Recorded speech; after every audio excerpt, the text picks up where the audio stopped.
Tere! Meie oleme Marimel või õigemini mina olen, teist poolt veel ei ole.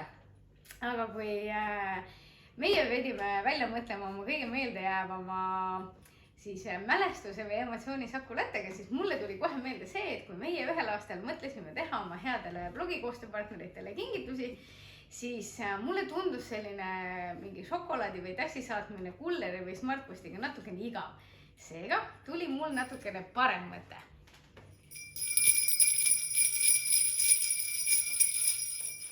Tadaa!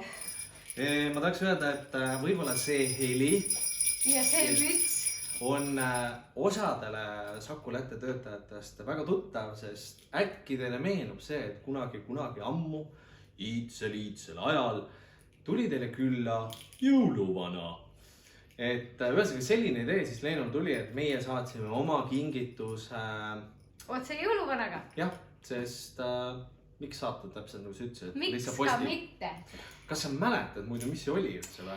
Kui ma ei eksi, siis see oli tookord see lõikelaud ja need vorstid ja mingid šampad ja asjad. Ma ei ole kindel, aga ma arvan, et need võisid olla. Küsige järgi. Jah. Nii et ma tahaks öelda, et minu jaoks oli see ka nagu väga äge emotsioon, sest ma tegin seda nii-öelda kullerteenust esimest aastat ja see oli meeleolukas sellepärast, et inimesed kontoris ei teadnud, kes tuleb ja miks ta tuleb. Kuller pidi tulema. Nii et ma siiralt loodan, et ma tegelikult mäletan juba, ma sain seda emotsiooni nagu tagasi, et inimesed olid ikka õnnelikud, tegid see pilte, kes tegid grupiga, mõni tahtis vist isegi üksinda, et väga emotsionaalne, emotsioonide rohke külaskäik. Ja ma loodan, et sama emotsioonide rohke saab olema ka Saku Latte 25 juubeliaasta.